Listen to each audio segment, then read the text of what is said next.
Evening students, God bless you all.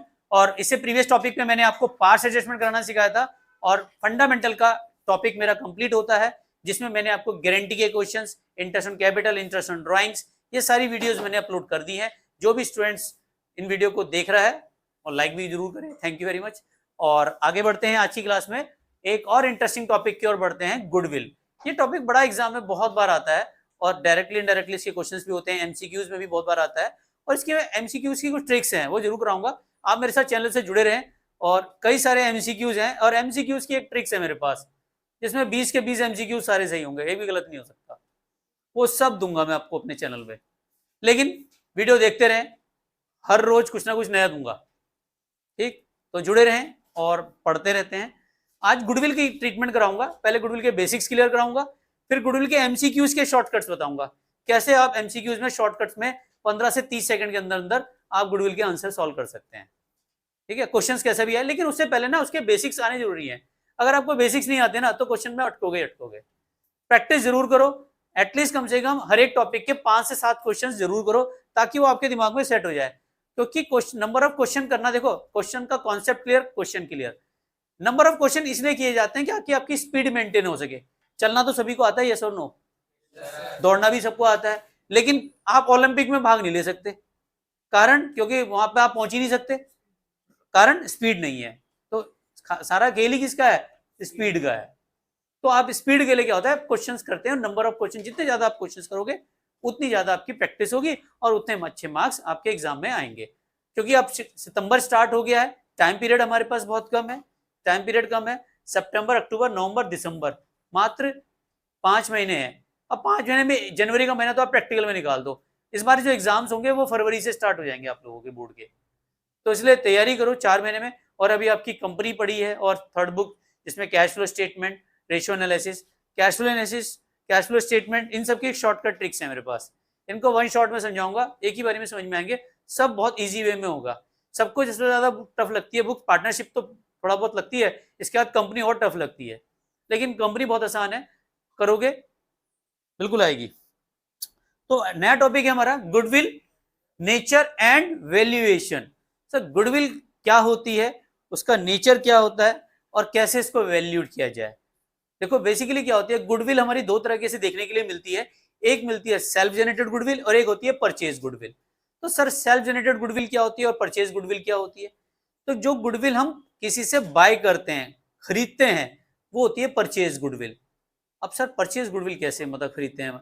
जैसे आपने किसी का लाइसेंस लिया, फ्रेंचाइजी ली, तो उसको, उसका जो नाम यूज करते हैं उसके लिए कोई ना कोई वैल्यू आप पे करते हैं, वो बन जाती है गुडविल, ठीक है? वो परचेज गुडविल होगी। एक होगी सेल्फ जनरेटेड गुडविल, जो मेरा खुद का अपना बनाया हुआ ब्रांड है और मैं अपने नाम को यूज कर रहा हूं और उसके नाम को बढ़ा रहा हूं, और उसके नाम की गुडविल इतनी मार्केट में बढ़ चुकी है कि लोग क्या कहते हैं, उसकी फ्रेंचाइजीज लेने को तैयार बैठे हुए हैं।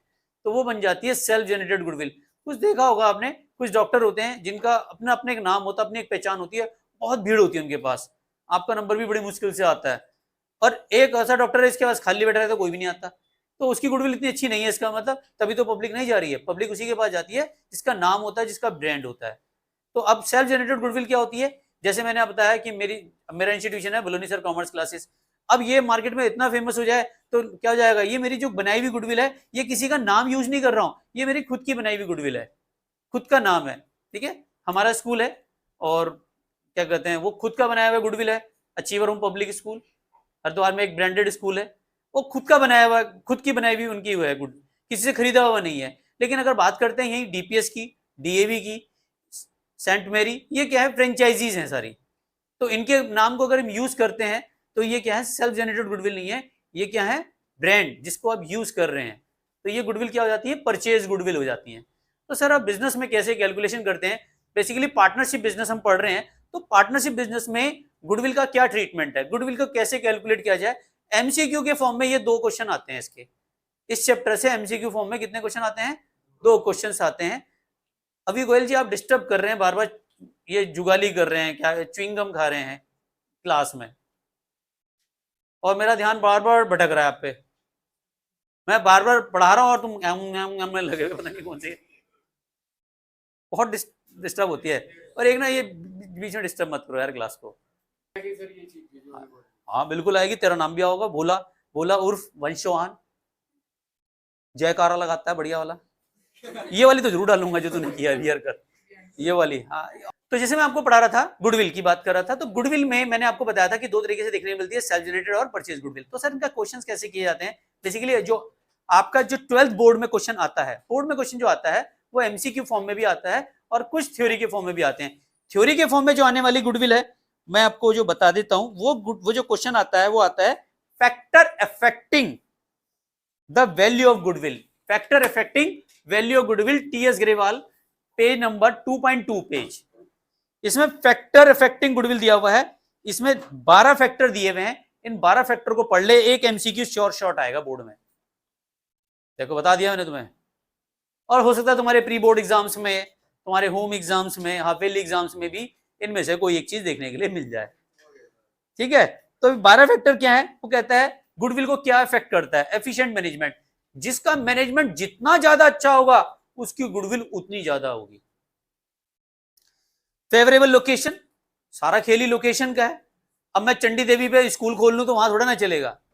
लोकेशन मतलब ऐसी होनी चाहिए कि इजीली लोग वहां पहुंच जाएं और आसानी से, जितनी जल्दी आसानी से पहुंचेंगे, फेवरेबल लोकेशन में होनी चाहिए, तभी वो गुडविल क्या हो जाती है, बहुत ज्यादा मिलती है। अब गांव के किसी दूर कस्बे में मैंने स्कूल खोल दिया, बसेस की फैसिलिटीज नहीं है, टूटी फुट्टी रोड है, लोग झटके खा खा के जा रहे हैं, स्कूलें खा खा के, वो स्कूल चलेगा ही नहीं। गिनती के बच्चे एडमिशन लेंगे, कुछ दिनों बाद वो भी टीसी कटवा लेंगे, क्योंकि वहां पे अच्छी फैकल्टीज नहीं मिलेंगी, अच्छे टीचर्स नहीं मिलेंगे, स्टूडेंट्स भी धीरे धीरे हट जाएंगे। लेकिन अगर जहाँ पे इजीली लोग आ जा सकते हैं तो वहां की गुडविल क्या होती है, सबसे ज्यादा होती है। तो ये गुडविल किसकी है? लोकेशन की। फेवरेबल कॉन्ट्रैक्ट, जितने आपके कॉन्टैक्ट्स होते हैं, कई बार बिजनेस में क्या होता है, सारा कॉन्टैक्ट्स का खेल है। सबसे ज्यादा कॉन्टैक्ट जिसके ज्यादा होंगे, बिजनेस सबसे ज्यादा ग्रोथ उसका करता है। फिर आता है लॉन्गर स्टेब्लिशमेंट ऑफ बिजनेस, लोगों का विश्वास उस पर, जितना ज्यादा लंबा विश्वास रखेंगे, जितना समय से, जितना लंबा समय हमारे बिजनेस को होगा, लोगों का विश्वास भी उस पर बढ़ता जाता है। फिर एडवांटेज ऑफ पेटेंट्स, कई कई बार क्या होता है, हमारी कंपनी के पास कुछ पेटेंट्स होते हैं जो केवल हमारे पास ही हैं, तो उसका फायदा भी हमारे बिजनेस को मिलता है। Access of to supply, quality, market situation, risk, nature of business, past performance, ये कई सारे वो हैं जो फैक्टर्स हैं जो हमारी गुडविल को इफेक्टेड करते हैं। 1 मार्क्स का एमसीक्यू यहाँ से शॉर्ट बोर्ड में देखने के लिए मिलता है। और रिक्वेस्ट है ये जरूर पढ़ें, समझ में आ जाएगा। फिर भी किसी को कोई डाउट्स है तो आप मेरे से पूछ सकते हैं।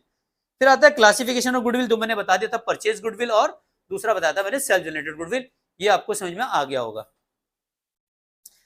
अब जो गुडविल है, method of valuation goodwill, as per CBSE के जो रूल्स रेगुलेशन है, वहां पे जो आपके जो सिलेबस में है वो 3 तरीके से गुडविल देखी गई है जो सिलेबस में आई है। वो एक आती है आपकी एवरेज प्रॉफिट मेथड, दूसरा आता है सुपर प्रॉफिट मेथड, और तीसरा जो आता है वो आता है capitalisation method.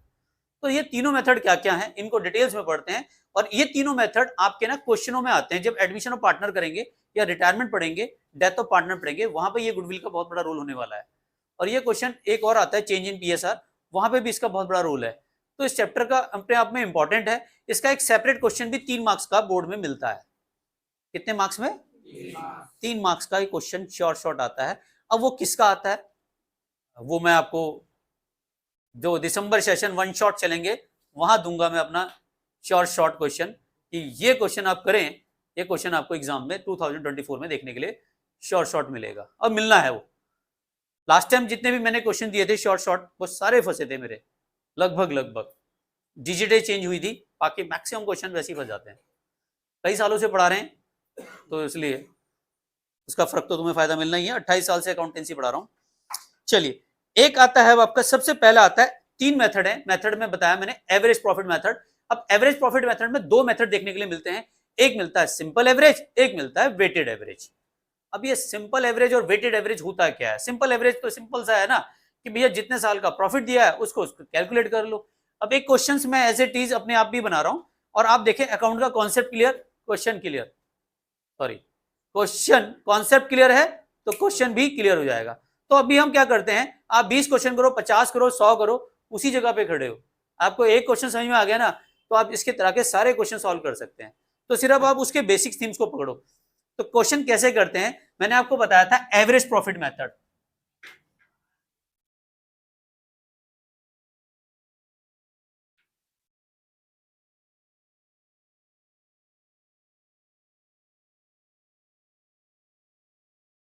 Average profit method में आपको दो मेथड देखने के लिए मिलते हैं।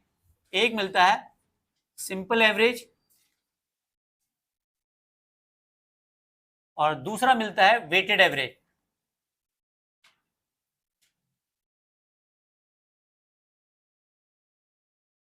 अब ये सिंपल एवरेज और वेटेड एवरेज होता क्या है, बड़ा आसान है इसे समझना। सिंपल एवरेज मान लेते हैं क्वेश्चन में हमें 4 साल के प्रॉफिट दिए हुए हैं, 2019, 2020, 21, 22, एक और ले लेते हैं चलो, और प्रॉफिट दिया हुआ है 30,000, 40,000, 70,000, 60,000, 90,000। अब हम कैसे निकालें इस क्वेश्चन को? अब इस क्वेश्चन को कह रहा है सिंपल से भी मेथड, सिंपल एवरेज से भी करो और वेटेड से भी करो। अब यहां पे उसने एक बार एक चीज डाल दी कि जो गुडविल है वो है 3 ईयर परचेज्ड। गुडविल की वैल्यू कितनी डाल दी? 3 ईयर परचेज। अब ये 3 ईयर परचेज क्या होता है? अब देखो हमारे हर साल बिजनेस में प्रॉफिट्स बढ़ते भी रहते हैं, घटते भी रहते हैं। अब घटने की कुछ वजह हो सकती है जिसकी वजह से हमारे बिजनेस का प्रॉफिट थोड़ा सा डाउन चला गया। अब वो कई सारी सर्कमस्टेंसेज हो सकते हैं। अब जैसे गवर्नमेंट ने जीएसटी लगाया था तब प्रॉफिट चेंज आया था। कोरोना कोविड के काल में भी बहुत लोगों के प्रॉफिट ऊपर नीचे काफी हुए हैं। या हो सकता है आने वाले समय में कुछ गवर्नमेंट अपने नए नियम बना दे जिसकी वजह से हमारे बिजनेस पे इंपैक्ट डाल दे। आपने एक चैप्टर पढ़ा होगा बिजनेस एनवायरनमेंट। तो बिजनेस एनवायरनमेंट में क्या होता है, हमारे बिजनेस में कई सारी चीजें इंपैक्ट डालती हैं। गवर्नमेंट की पॉलिसी भी डालती है, इकोनॉमिक भी डालता है, टेक्नोलॉजी, लीगल, कई सारी चीजें इंपैक्ट डालती हैं। तो उसकी वजह से हमारे प्रॉफिट अप डाउन हो सकते हैं। तो ये एवरेज प्रॉफिट कैसे कैलकुलेट करते हैं या सिंपल एवरेज कैसे कैलकुलेट करते हैं? तो पहले मेथड से मैं सॉल्व कर रहा हूं। सिंपल एवरेज कैसे कैलकुलेट करते हैं? सिंपल एवरेज प्रॉफिट निकालेंगे सबसे पहले। उसको निकालते हैं पहले टोटल प्रॉफिट जो भी है क्वेश्चन में upon number of year. Total profit calculate करेंगे। टोटल प्रॉफिट कितना आया? 2,90,000। तो हमारा जो प्रॉफिट आया वो आया 2,90,000 और अपॉन करेंगे 5 ईयर्स, 58,000। ठीक है। और जो गुडविल की कैलकुलेशन होती है वो होती है average profit into number of year purchase. 58,000 into 3 करेंगे तो गुडविल आ जाएगी 17,000, 1,74,000। ये गुडविल आई है हमारी और ये क्या है हमारा आंसर। सिंपल एवरेज निकालना बहुत आसान है और इसी तरीके से क्वेश्चंस करने हैं। और ये क्वेश्चन है एडमिशन ऑफ पार्टनर में बहुत बार आता है क्वेश्चन और बहुत बार इसकी कैलकुलेशन आ जाती है, स्टूडेंट्स कंफ्यूज हो जाते हैं। अब यहाँ पे एग्जाम में कैसा क्वेश्चन आता है, देखो एग्जाम में क्या होता है, ये जो क्वेश्चन है टोटल प्रॉफिट, ये जो प्रॉफिट है ये हमेशा नॉर्मल प्रॉफिट होना चाहिए। कौन सा होना चाहिए? Normal profit. ये कौन सा होना चाहिए हमारा? अब आपने क्वेश्चंस पढ़े होंगे, वहां पे नॉर्मल प्रॉफिट और एबनॉर्मल प्रॉफिट के लिए कुछ कई बार दिया होता है।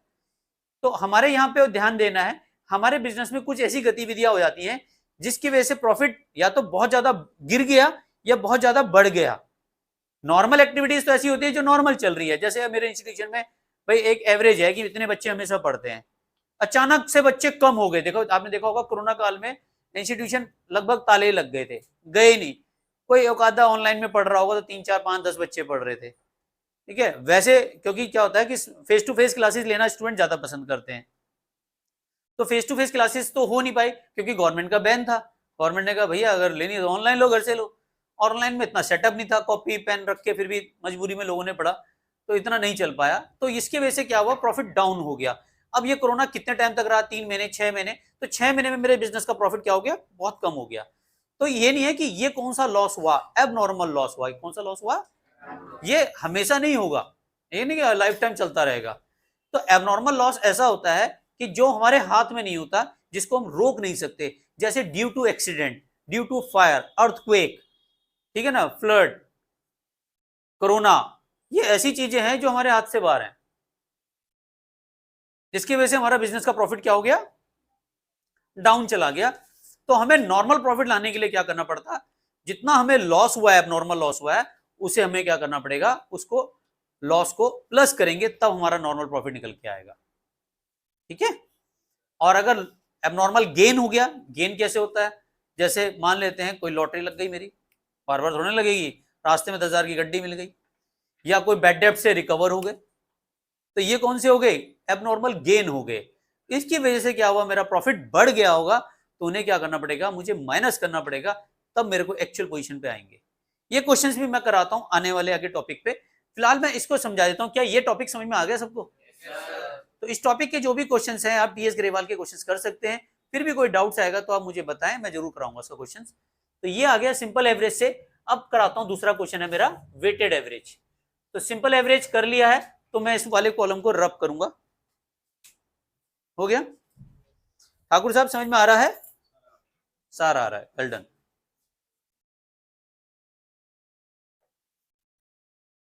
अब क्वेश्चन सेम है, लेकिन इसने कहा कि वेटेड एवरेज से सॉल्व करो। किससे सॉल्व करो इसको?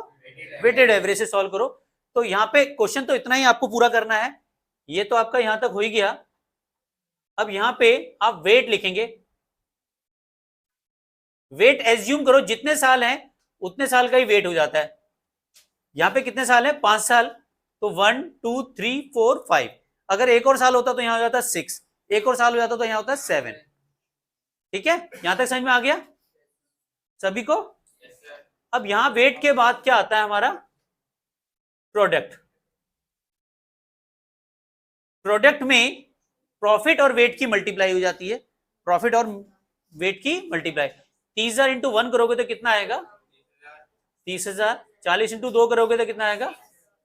80,000। 7 इंटू 3 करोगे 2,10,000।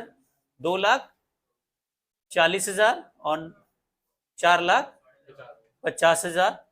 अब हमें क्या करना है, इस क्वेश्चन का जो वो है,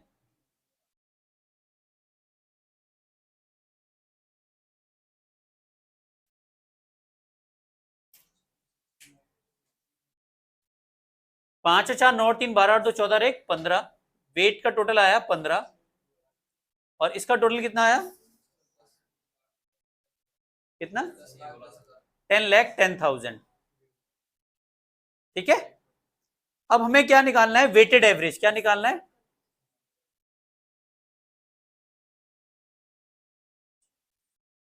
weighted average profit is equal to total product upon total weight. Total product कितना है? 10,10,000 डिवाइड कर दो 15 से। 67,333 पॉइंट में आ रहा है। ठीक है, कोई बात नहीं, 333 कर दो। कैलकुलेटर यूज कर रहे हो तो 333 आ जाएगा, अदरवाइज इसको 4 भी कर सकते हो। ये गुडविल की जो कैलकुलेशन आएगी वो एग्जैक्ट अमाउंट नहीं आएगी, अप्रॉक्स में आएगी। ठीक है, तो गुडविल इज इक्वल टू क्या लिखेंगे? अब हमें फार्मूला लिखना है, goodwill is equal to weighted average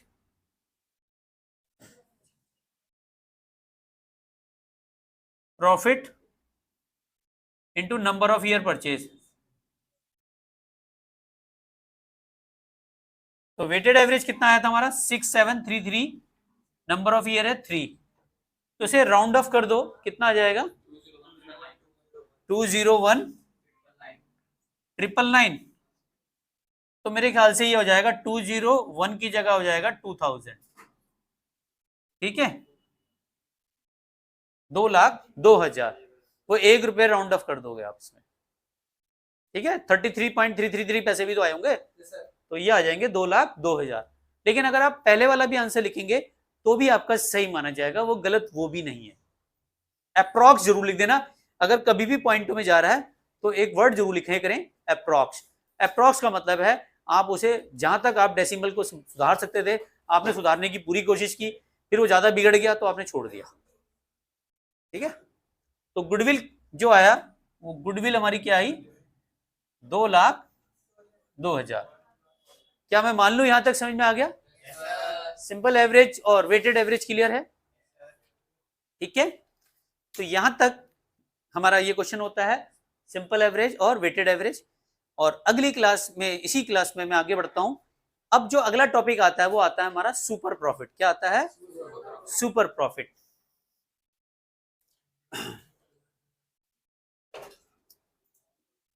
super profit जब हम करते हैं तो सुपर प्रॉफिट होता क्या है? बेसिकली क्या होता है, हमारा कंपैरिजन होता है कि जैसे मान लेते हैं मैंने अपने बिजनेस में 10 लाख रुपए लगाए और मैं मानता हूं कि 10% तो मैं कमाऊंगा ही कमाऊंगा। हर बिजनेसमैन होता है, जो भी बिजनेस करता है वही मान के चलता है यार मैं अगर बिजनेस में इन्वेस्ट कर रहा हूं तो मुझे कुछ ना कुछ रिटर्न मिलना चाहिए। और वो रिटर्न एक एज्यूम कर लेता है कि यार मैं इतने पैसे लगा रहा हूँ, 10% का तो मार्जिन होगा मेरा। कोई भी बिजनेसमैन है इतना मार्जिन तो लेके चलता ही है। तो उसने 10% मार्जिन सोचा तो कितना कमाएगा वो? 1 लाख रुपए साल के तो कमाएगा कमाएगा। लेकिन एक्चुअल में जब उसने कमाया वो 1,20 कमाया, तो 20,000 का जो एक्स्ट्रा प्रॉफिट हुआ है वो हो जाता है सुपर प्रॉफिट। तो कैसे पता चला? जो एक्चुअल प्रॉफिट था उसमें से एवरेज प्रॉफिट माइनस किया तो निकल के जो आया वो आया सुपर प्रॉफिट। तो इसको हम क्वेश्चन के रूप में समझते हैं और फार्मूलेज में लगाते हैं इसको। हरकतों से बाज नहीं आएगा बोले तो है।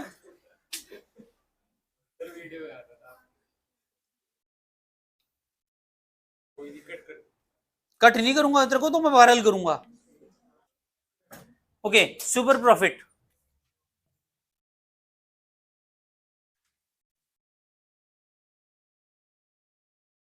सुपर प्रॉफिट, तो सुपर प्रॉफिट को कैसे कैलकुलेट किया जाता है? सुपर प्रॉफिट की कैलकुलेशन जो हम करते हैं बहुत इजी है। सबसे पहले हमें निकालना होता है actual average profit. Actual average profit. फिर निकालना होता है हमें नॉर्मल प्रॉफिट। अब ये नॉर्मल प्रॉफिट कैसे कैलकुलेट करते हैं? नॉर्मल प्रॉफिट देखो, एक्चुअल एवरेज प्रॉफिट तो आपने अभी सीखा, वेटेड एवरेज और सिंपल एवरेज, वो है ये आपका एक्चुअल एवरेज प्रॉफिट। ठीक है, एक्चुअल में जो आया, जैसे मैंने अभी आपको बताया था 1,20,000 एक्चुअल में आया। नॉर्मल प्रॉफिट वो हुआ जो मैंने पैसा लगाया उस पर मुझे कितना रिटर्न मिल रहा है। ये ध्यान रखना, बड़ा कंफ्यूजन क्रिएट करता है नहीं तो हमको कैसे निकालना होता है? Normal profit is equal two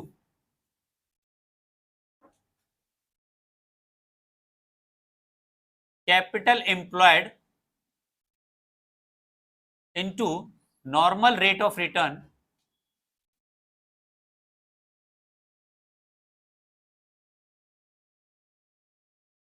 upon 100। अब सर ये कैपिटल एम्प्लॉयड क्या होता है? कैपिटल एम्प्लॉयड निकालने के दो मेथड होते हैं, एक होती है एसेट्स अप्रोच, एक होती है हमारी लायबिलिटी अप्रोच। बेसिकली अगर शॉर्ट्स में समझाया जाए तो शॉर्ट्स में यही है, सब कुछ देने के बाद जो बच जाता है वही कैपिटल एम्प्लॉयड है। इतना घूमने की भी जरूरत नहीं है। अब मैं वैसे बता देता हूं अगर क्वेश्चन में, क्योंकि आगे जाके रेशियो एनालिसिस पढ़ने होंगे तो वहां पे समझ में आ जाना चाहिए कि होता क्या है। एक होती है आपकी फिक्स एसेट्स, एक होती है करंट एसेट्स। मान लेते हैं ये 6 लाख है और ये है 4 लाख। ठीक है, तो ये कितनी होगी टोटल मिला के? 10 लाख। यहां तक समझ में आ गया? अब एक होती है आपकी कैपिटल, कैपिटल मान लेते हैं 3 लाख है। ठीक है, एक होता है डेप्ट, डेप्ट में आता है लॉन्ग टर्म और एक आता है करंट लायबिलिटी।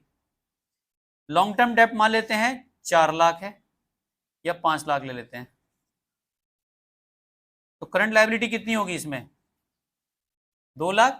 तो 5 और 2 7, तभी तो 10 लाख होगा। अगर मैं क्वेश्चन पूछूं कि कैपिटल एम्प्लॉयड बताओ, इसमें क्या पूछा मैंने? कैपिटल एम्प्लॉयड बताओ, तो कैपिटल एम्प्लॉयड कैसे निकालोगे? कैपिटल एम्प्लॉयड एक होती है एसेट्स को लेके चलते हो, एसेट्स अप्रोच लेके चलते हो। तो एसेट्स अप्रोच लेके चलते हो तो कैसे निकालोगे? जो आपकी फिक्स्ड एसेट्स है फिक्स्ड एसेट्स को आप नॉन करंट एसेट्स भी बोलते हो, non current assets plus current assets minus current liability. Fix assets कितने की है हमारी 6 लाख, करंट एसेट्स 4 लाख और करंट लायबिलिटी कितनी है 2 लाख, तो कितने आ गया 8 लाख। ये आ गया एसेट्स अप्रोच। एक आती है लायबिलिटी अप्रोच। लायबिलिटी अप्रोच को कैसे लेके चलोगे बताओ? Share holder fund, share holder fund plus long term डेप्ट, लॉन्ग टर्म डेप्ट। ये जो कैपिटल है ये शेयर होल्डर फंड है, ये क्या है हमारी शेयर होल्डर फंड, ये शेयर होल्डर फंड है, ठीक है। तो शेयर होल्डर फंड कितने हैं हमारे 3 लाख और लॉन्ग टर्म डेप्ट कितने हैं 5। अब बताओ क्या आया 8 लाख। यानी कि आपने लायबिलिटी अप्रोच ली तो भी आपका आंसर कितना आया 8 लाख, एसेट्स अप्रोच ली तो भी कितना आंसर आया 8 लाख। क्वेश्चन में कई बार ये क्या होता है एग्जाम में दिया होता है डायरेक्ट नहीं दिया होता, निकालना पड़ता है, तब आपको यही वाला तरीका निकालना पड़ेगा। अगर आप चाहे एसेट्स अप्रोच लेके चलें या फिर लायबिलिटी अप्रोच लेके चलें, दोनों से आंसर 8 लाख ही आएगा, ठीक है। तो कैपिटल एम्प्लॉयड निकालना बहुत आसान है। एसेट्स को लेके चलोगे तो क्या लेके चलोगे फिक्स एसेट्स। इसका एक फार्मूला और भी बनता है अगर आप बनाना चाहें, non current assets plus working capital, क्योंकि working capital is equal to क्या होता है working capital is equal to होता है current assets, sorry fix assets minus current assets, sorry current assets minus current liability, ये होता है working capital is equal to क्या होता है current assets minus current liability. तो यहां पे भी तो वही है current assets minus current liability is equal to working capital. तो आई होप क्लियर हो गया। अब सुपर प्रॉफिट का एक क्वेश्चंस करा देता हूं जहां आपके ये सारी चीजें क्लियर हो जाएंगी। तो इसके बाद का फार्मूला कैसे हुआ, जैसे मैंने यहाँ कैपिटल एम्प्लॉयड कितना बोला है, मान लेते हैं एक्चुअल एवरेज प्रॉफिट दिया हुआ है आपको, एक्चुअल एवरेज दिया हुआ है आपका 1 लाख और कैपिटल एम्प्लॉयड कितना है 8 लाख और नॉर्मल रेट ऑफ रिटर्न मान लेते हैं 20% है, तो कितना आ गया हमारा नॉर्मल प्रॉफिट 1,60,000 और इसको थोड़ा सा बढ़ा देते हैं 2 लाख, ठीक है। ये 2 लाख है एक्चुअल एवरेज प्रॉफिट और नॉर्मल प्रॉफिट कितना है हमारा 1,60। तो अब सुपर प्रॉफिट कैसे निकालेंगे, super profit is equal to होता है super profit is equal to actual average profit minus normal profit. Actual average profit कितना है हमारा 2 लाख और नॉर्मल प्रॉफिट कितना है 1,60, तो कितना आ गया सुपर प्रॉफिट। और गुडविल इज इक्वल टू जो होती है हमारी, गुडविल इज इक्वल टू होती है एक्चुअल एवरेज जो हमारा ये आता है super profit into number of year purchase.